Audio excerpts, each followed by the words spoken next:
नमस्कार मित्रों, आज सीधू ने सट में हमारे साथ उमाकांत जी लखेड़ा जुड़े हैं दिल्ली से। उमाकांत जी, आपका सीधू ने सट में स्वागत है। वैसे उमाकांत जी वरिष्ठ पत्रकार हैं, 4 दशक से भी ज्यादा समय से संसद कवर कर रहे हैं, राजनीतिक दलों को कवर कर रहे हैं, देश भर में चुनावों को कवर कर रहे हैं। और इसलिए आज हमने सोचा कि कर्नाटक में राजनीतिक हलचल शुरू हो गई है, तो उसके बारे में उमाकांत जी से बात करें। तो लखेड़ा साहब, आपका फिर से एक बार सीधू ने सट में स्वागत। और बेंगलुरु में क्या हाल है, क्योंकि दिल्ली बुलाए गए मुख्यमंत्री और उप मुख्यमंत्री को, उनके समर्थक भी उनके साथ जुड़े, कांग्रेस हाईकमांड से उनकी मीटिंग हुई, सिद्धरामैया को राज्यसभा में भेजने की बात हो रही है। वैसे मल्लिकार्जुन खड़गे जी राज्यसभा से रिटायर हो रहे हैं, यानी कि विपक्ष के नेता का वहां पर पद खाली हो रहा है। तो क्या सिद्धरामैया को नेता प्रतिपक्ष राज्यसभा में वो पद ऑफर किया जा रहा है क्या, या तो कुमार को वहां पर मुख्यमंत्री बनाया जा रहा है क्या, क्या हलचल है? क्योंकि वहां पर कांग्रेस भव्य बहुमत से पिछली बार चुन के आई है, मगर इन दोनों के बीच में कुछ बातें ऐसी थी कि मुख्यमंत्री कौन बने उसके बारे में हमेशा चर्चे रहे हैं, मगर इस बार तो मेरे ख्याल से कुछ तथ्य आकार ले रहे हैं। तो क्या हालचाल है, ये हम आपसे ही जानना चाहेंगे, आपका ही विश्लेषण हम और हमारे दर्शक सुनना चाहेंगे। जी, बहुत बहुत शुक्रिया, बहुत धन्यवाद और अभिनंदन आपके तमाम दर्शकों का जो इस प्रोग्राम को देख रहे हैं देश और विदेश से। हरी साहब, सबसे बड़ी बात तो ये है कि ये तय हो गया है कि कर्नाटका में लीडरशिप चेंज होगी। इसमें कोई भी शक अभी किसी को नहीं है, ये फाइनली तय हो गया है। और राहुल गांधी से और मल्लिकार्जुन खड़गे से जो कल बातचीत हुई है, उसका यही निचोड़ है कि 2-4 दिन में कुछ ना कुछ बड़ा डेवलपमेंट होगा। बड़ा डेवलपमेंट मतलब जो लीडरशिप है, मुख्यमंत्री सिद्धरामैया हैं, वो बदलेंगे और उनका रिप्लेसमेंट डीके शिव कुमार होगा।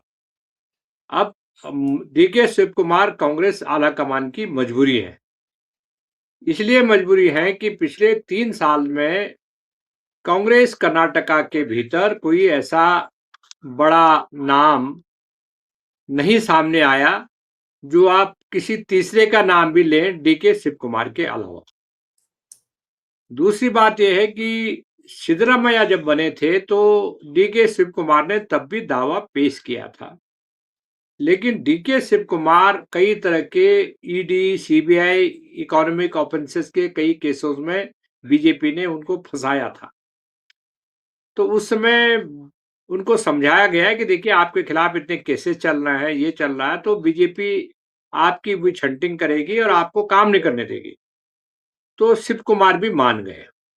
लेकिन शिव कुमार के बारे में मैं एक बता दूं कि शिव कुमार बोकालिंगा लीडर हैं। उनका जो असर है कर्नाटका की पॉलिटिक्स में वो बहुत लिमिटेड है। 2-3 जिलों तक उनका अगर वोट बैंक है, तो 2-3 जिलों के बाहर उनका वोट बैंक नहीं है बोकालिंगा का, जो अपने देवेगौड़ा साहब की कास्ट है। दूसरी बात यह है कि जो पॉजिटिव पॉइंट है डीके शिव कुमार के फेवर में, कि जब सिद्धरामैया को बनाया था तो डीके शिव कुमार से ये वादा किया था कि आधा कार्यकाल सिद्धरामैया रहेंगे और आधा कार्यकाल उसके बाद आप रहेंगे। तो 2.5 साल के बाद 2.5 से 3 साल हो गया और अभी भी सिद्धरामैया जमे हुए।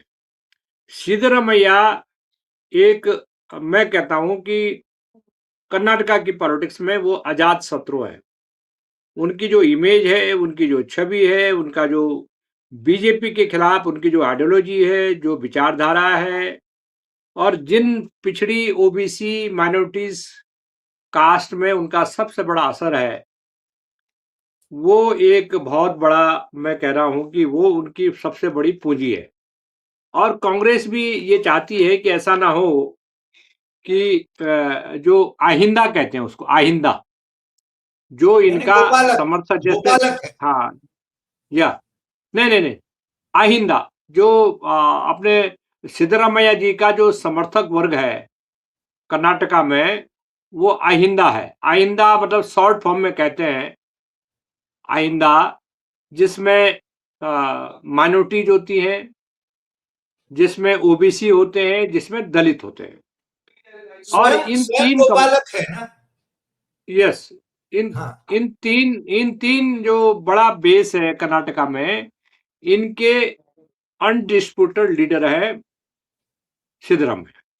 जी तो ये कह सकते हैं कि भारत कांग्रेस नेतृत्व के सामने, लीडरशिप के सामने एक बहुत बड़ा एक मुद्दा बना हुआ था। अब सवाल यह है कि 2 साल बाद कर्नाटका में चुनाव, अभी 2 साल, पूरे 2 साल हैं। जी अब कांग्रेस कांग्रेस ये सोच रही है, कांग्रेस में जो थिंकिंग चल रही है कि देखिए, साउथ की पॉलिटिक्स चेंज हो रही है, बदल रही है, जी और उस बदलने की रणनीति में हमको कोई जोखिम नहीं उठाना है। हो सकता है कि 2 साल बाद एंटी इनकम्बेंसी फैक्टर आ जाए और उसकी वजह से हम कर्नाटका जैसा स्टेट को में कमजोर पड़ जाए। आज हालत यह है कि भारतीय जनता पार्टी पूरे साउथ से आइसोलेट हो चुकी है। कर्नाटका एक ऐसा स्टेट है जहां बीजेपी का एक बहुत बड़ा जनाधार है। जी पिछले 30-35 साल से उन्होंने, आरएसएस ने वहां काम किया, येदुरप्पा और तमाम तरह के जो पॉलिटिक्स उनकी थी, हिंदुत्व की जो राजनीति है, वो राजनीति उन्होंने की और उसकी वजह से उनका समर्थन बढ़ा। आज वो आगे इसलिए नहीं बढ़ पाई कि जो सिद्धरामैया ने जो एक सामाजिक समीकरण वहां डेवलप किया कर्नाटका में, उसने बीजेपी का जो आगे बढ़ने की जो पॉलिटिक्स थी, उस पर ब्रेक लगा दिया। अब डीके शिव कुमार बहुत पैसे वाले हैं, होटलियर है, रियल एस्टेट का बिजनेस करते हैं और संगठन करता है, अच्छा संगठन करते हैं। और आपको पता है कि पैसा से संगठन बनता है और संगठन से पैसा बनता है। और कांग्रेस भी इस बात को समझती है कि अगर आपको पैसा चाहिए, आपको संगठन चलाना है, सरकार चलानी है, तो पैसे की बहुत बड़ी रोल है। और उसके जो भाग्य विधाता है वो डीके शिव कुमार है। डीके शिव कुमार पैसा पैदा भी करेगा, पार्टी को भी मजबूत करेगा, दिल्ली को भी देगा, पार्टी को फंडिंग भी करेगा और चुनाव के लिए भी वो जुगाड़ कर लेगा, जो सिद्धरामैया के बस की बात नहीं है, क्योंकि वो पैसा उसा इकट्ठा नहीं करते। तो चूंकि अब ये सारी चीजें एक मिला जुला है, और लेकिन सबसे बड़ी बात यह है जिस पर सिद्धरामैया एकदम एग्री करते हैं कि यस, जब ये 2021 में सरकार बनी थी तो वादा किया गया था कि 2.5 साल का मैं उसके लिए रेडी हूं, और पार्टी आला कमान का जो आदेश होगा वो कमिटमेंट मैं पूरा करूं। और जी उन्होंने कल जो 7 घंटे की बैठक चली, उसमें कहा कि आप, मैं पार्टी का आदेश मानूंगा, लेकिन मुझे कुछ कुछ सोचने का टाइम दीजिए। अब होता ही है कि जब इतना बड़ा नेता कहीं से उसको हटाया जाता है, तो वो ये देखता है कि भाई उनकी जो सम्मानजनक ढंग से उनका रिप्लेसमेंट हो रहा है, या उसको रिहेबिलिट किया जा रहा है कि नहीं किया जा रहा। तो उसका कई प्रोज एंड कॉइन्स हैं। वो एक पार्टी में जब कोई बात होती है तो उस पर विचार किया जाता है, लेकिन इतना तय है कि इनको बदला जाएगा, उसकी प्रोसेस शुरू हो गई है। जी सर, मैं असेंबली की स्थिति बता दूं। कर्नाटका असेंबली में अभी सत्ता मोर्चा जो है वो उसके 140 है इंडिया गठबंधन के, यानी 224 में से 140 इंडिया गठबंधन के साथ में है, कांग्रेस के 136 हैं।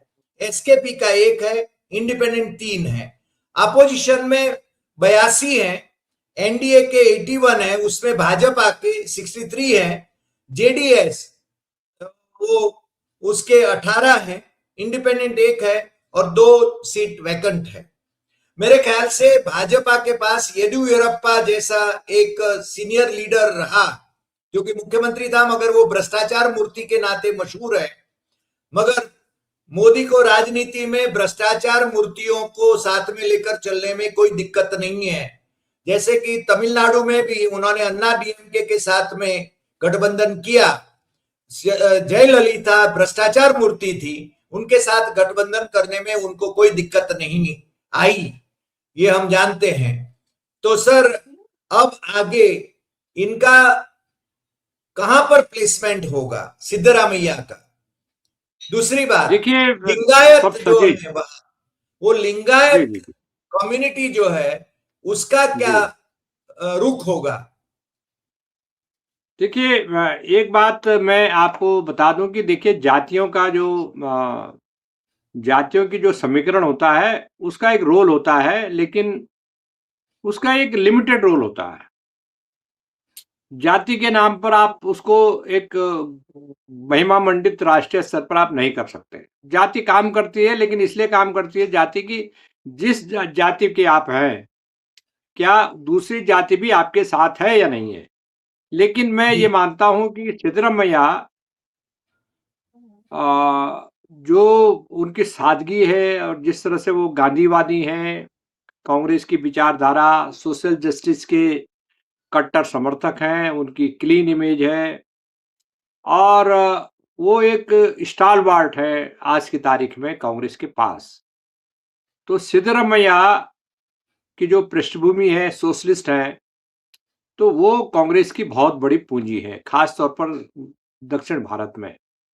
उनके साथ मैं चूंकि उनको मिला भी हुआ हूँ, हिंदी उनकी बहुत वीक है, टूटी फूटी हिंदी बोल पाते हैं, बहुत फ्लुएंट नहीं है जैसे मल्लिकार्जुन खड़गे साहब है, ऐसे जी वो नहीं है। लेकिन कांग्रेस को कोई ना कोई डिसीजन लेना है, ये उन्होंने कल तय कर लिया। अब सवाल ये है कि जो आपने पूछा कि लिंगायत और ये तमाम तरह की चीजें, वो चूंकि वो लिंगायत के बाहर उनका असर है। जैसे मैंने बताया कि माइनॉरिटीज में सांप्रदायिकता के खिलाफ, सेकुलरिज्म के समर्थन में और सोशल जस्टिस, ओबीसी के इंटरेस्ट में उनकी जो बातें हैं वो सब जानते हैं कि ये अनडिस्प्यूटेड है। इनका जो इमेज है उस पर कोई सवाल नहीं उठाया जा सकता। डीके शिव कुमार की जो पर्सनैलिटी है उसमें कई तरह के ड्रॉबैक है। जिस तरह का आइडियोलॉजिकल वैचारिक कटिबद्धता, प्रतिबद्धता, कमिटमेंट सिद्धरामैया के पास है, वो डीके शिव कुमार के पास नहीं है। और यही चिंता का विषय है कांग्रेस आला कमान के पास। इसीलिए पिछले 6 महीने पहले, ये 1 साल पहले उनको मुख्यमंत्री बनाने का विचार टाल दिया, जबकि वो उन्होंने याद दिलाया कि मैं 2.5 साल तो हो गए। तो इसलिए टाल दिया कि डीके शिव कुमार की जो आइडियोलॉजिकल कमिटमेंट है उस लेवल पर नहीं है, ये उतना गहरा नहीं है जो सिद्धरामैया के पास है। तो वो एक हिच है, हेजिटेशन है कांग्रेस आलाकमान के पास। लेकिन राजनीतिक मजबूरियां हैं, एक कमिटमेंट होता है, उसकी कोई वैल्यू होती है। और अगर आप कमिटमेंट को फुलफिल नहीं करेंगे तो दूसरे स्टेट में पार्टी लीडरशिप पर कौन भरोसा करेगा? वो कहेगा साहब आपने तो इनसे भी कमिटमेंट किया था, आपने कमिटमेंट कहाँ पूरा किया? तो कई बार क्या होता है कि एक जोखिम जरूर होता है कि आप लीडरशिप चेंज करते हैं तो सिद्धरामैया का जो सपोर्ट बेस है वो विमुख हो जाएगा। और लीडरशिप चेंज नहीं करते हैं तो स्टेटस को मेंटेन रहता है और 2.5 साल बाद जब इलेक्शन होगा तो एंटी इनकन्वेंसी फैक्टर होता है। क्योंकि देखिए इस देश में आप लोगों को कितना भी खुश कर लो, वो कहते हैं साहब इनको बदल डालो। खुश होने के बाद भी अच्छा काम करने वाले को भी चुनाव हरवा देती है पब्लिक। तो एक बड़ा फैसला होगा कांग्रेस के लिए और उनको लीडर ऑफ अपोजिशन बनाएंगे राज्यसभा में। मैं कहूंगा कि अभी जल्दबाजी है। इसलिए जल्दबाजी है कि वो ये एक समस्या ये है वो कि वो उस तरह से डैशिंग पर्सनैलिटी नहीं है, जो बीजेपी को राज्यसभा में वो काउंटर कर सके। जैसे मल्लिकार्जुन खड़गे हिंदी में बीजेपी की भाषा में बीजेपी को सामने सुनाते हैं और अच्छे से सुनाते हैं। उनका बड़ा सम्मान है, बड़ी रिस्पेक्ट है। चेयर भी उनका बड़ा आदर करती है, लेकिन सिद्धरामैया लीडर ऑफ अपोजिशन बनेंगे, इसमें बहुत अभी जल्दबाजी है, ऐसा कहना। वो क्या होगा अभी 2-3 दिन, अगले 72 घंटे बहुत इम्पोर्टेंट हैं।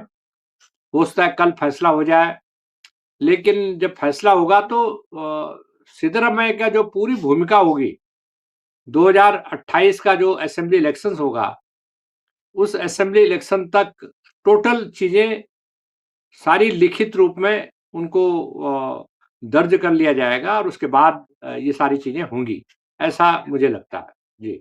सर, मुझे दो चीजें कहने की, यानी अभी इस समय आपको आपसे जानना चाहता हूं। क्या जी। मल्लिकार्जुन खड़गे को फिर से राज्यसभा में नियुक्त किया जाएगा कांग्रेस की ओर से? उनको नॉमिनेट किया जाएगा क्या? क्योंकि डीके शिव कुमार, वैसे तो आपको मालूम है कि आए दिन उनके यहाँ रेड होती थी, ईडी की, सीबीआई की, ये वो, फिर भी वो झुके नहीं, कांग्रेस के निष्ठावन तो रहे, जेल भी जी। गए। तिहाड़ जी। जेल में सोनिया गांधी उनसे मिलने के लिए गई थी, ये हम जी। जी। जानते हैं। और दूसरा, कर्नाटक प्रदेश कांग्रेस के वो अध्यक्ष भी रहे, आज भी अध्यक्ष हैं। तो क्योंकि मेरे ख्याल से सिद्धरामैया को अध्यक्ष पद पर बिठाए, तो वो मेरे ख्याल से वो उनके लिए छोटा पद होगा, ऐसा मैं समझता हूं। मगर सिद्धरामैया को मल्लिकार्जुन खड़गे के बाद में मान लीजिए कि अध्यक्ष, राष्ट्रीय कांग्रेस का अध्यक्ष बनाया जाए, तो दो अध्यक्ष कांग्रेस से यानी कर्नाटका से आए, ये भी ठीक नहीं होगा, क्योंकि कोई उत्तर जी। उत्तर भारत से ही कोई कांग्रेस का अध्यक्ष बने अगली बार, ऐसा वो जी। एक सोच चल रही है कांग्रेस में। आपकी राय में क्या क्या वो है? देखिए, मैं कह रहा हूँ कि जो चेंज ऑफ गार्ड होगा, चाहे कांग्रेस का अध्यक्ष बदलेगा या कई चीजें हैं जो पिछले आप अगले 1 महीने में आपको देखने को मिलेंगी। अशोक गहलोत भी एक कंटेंडर हैं और अशोक गहलोत अब जो है राजस्थान में मतलब कोई उनकी जरूरत नहीं रह गई है। तो अशोक गहलोत को भी दिल्ली लाया जा सकता है, क्योंकि और वहां पर सचिन पायलट को पूरा फुल कमांड इंचार्ज बनाया जा सकता जी। है। एक तो क्योंकि जब फैसले होंगे बड़े फैसले तो फिर बड़े लेवल पे होंगे, उसमें सिंगल फैसले से नहीं होगा। जी। मल्लिकार्जुन खड़गे साहब बहुत बुजुर्ग हो गए हैं और उनका जो बेटा है, छोटा बेटा, उनका छोटा बेटा बहुत तकलीफ में है, बहुत बीमार है। और ओह। मुझे लग रहा है कि मल्लिकार्जुन खड़गे हो सकता है कि पार्टी में जो दौड़ धूप कर सकता है आदमी, पार्टी अध्यक्ष के तौर पर, जो एज हो गई उनकी 85 प्लस उनकी एज हो गई है, तो वो अब 2029 की और विधानसभा चुनाव की जो तैयारियां चलेंगी, उसमें मुझे लग रहा है कि वो पार्टी अध्यक्ष पद के लिए भी विचार कर सकती है कांग्रेस। इसलिए कि किसी ऐसे व्यक्ति को जो दौड़ भाग कर सके, और उनके पैरों में भी तकलीफ है, पारिवारिक दुख है, संकट में है, एज फैक्टर है। तो ये जो ओवरऑलिंग होगी, हो सकता है कि पूरी कांग्रेस में मेजर सर्जरी हो जाए, जी। जिसमें मल्लिकार्जुन खड़गे को अभी फिलहाल पार्टी का प्रेसिडेंट रखा जाए, या राज्यसभा के चेयरमैन जो लीडर ऑफ अपोजिशन है वहां से उनको एक ही पद पर रखा जाए, लीडर ऑफ अपोजिशन राज्यसभा, जो कि मंत्री पद का दर्जा होता है, और कांग्रेस का अध्यक्ष। हो सकता है कि इन दोनों में से एक पद उनको छोड़ना पड़े। अगर जी। ऐसा होता है तो ओवरऑल जो बड़े पैमाने पर जो कांग्रेस में उलटफेर होना है, उसका इंतजार मुझे लग रहा है कि 1 आध महीने में हो जाएगा। वो भी एक बहुत बड़ा काम होना है, और उसी प्रक्रिया में मलिक जो आपने सवाल पूछा मल्लिकार्जुन जी के बारे में, उसका भी समाधान उसी प्रक्रिया में, उसी प्रोसेस में बाहर निकलेगा, ऐसा मुझे लगता है। मल्लिकार्जुन खड़गे के बेटे तो वैसे कर्नाटक में मिनिस्टर हैं ही और वो कंटिन्यू करेंगे शायद, उनका एक बेटा तो मिनिस्टर है। दूसरी बात, आपने जैसे कहा कि अशोक गहलोत का विचार किया जाए, अशोक गहलोत को हाईकमांड यानी सोनिया गांधी और राहुल गांधी वो कितना विश्वसनीय समझेंगे, क्योंकि यही अशोक गहलोत थे जब उनको अध्यक्ष पद ऑफर किया गया तब उन्होंने कहा कि मैं मुख्यमंत्री भी बना रहूं और अध्यक्ष भी बनूं। मेरे ख्याल से इसलिए उनको और कितना उन पर भरोसा किया जा सकता है। और आपने ठीक ही कहा कि उनको दिल्ली लाया जा सकता है, मगर वहां राजस्थान तो सचिन पायलट को मुक्त रूप से हैंडल करने के लिए दिया जाए, ऐसा आपने जो कहा वो ठीक ही है। अब आने वाले दिनों में क्या होता है वो देखेंगे, क्योंकि कर्नाटक में मेजर सर्जरी हो रही है, उसके बाद में कांग्रेस में राहुल गांधी जो सर्जरी करना चाहते हैं उस दिशा में वो आगे बढ़ते हैं।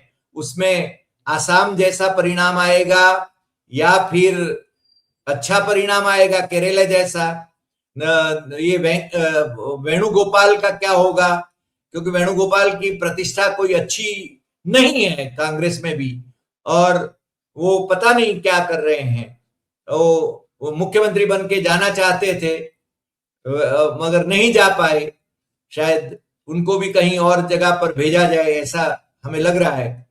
आज उमाकांत जी आप हमारे साथ जुड़े और ये अच्छी यानी अच्छा विश्लेषण किया आपने। आने वाले दिनों में स्थिति स्पष्ट हो जाएगी। मेरे ख्याल से आपके संपर्क सूत्र आपको काफी कुछ बताते हैं और उसमें कुछ आप अपने पास रखते हैं, कुछ बताते हैं। आने वाले दिनों में फिर आप हमें खुलकर बताएंगे, ऐसी आशा के साथ आज इतना ही। नमस्कार।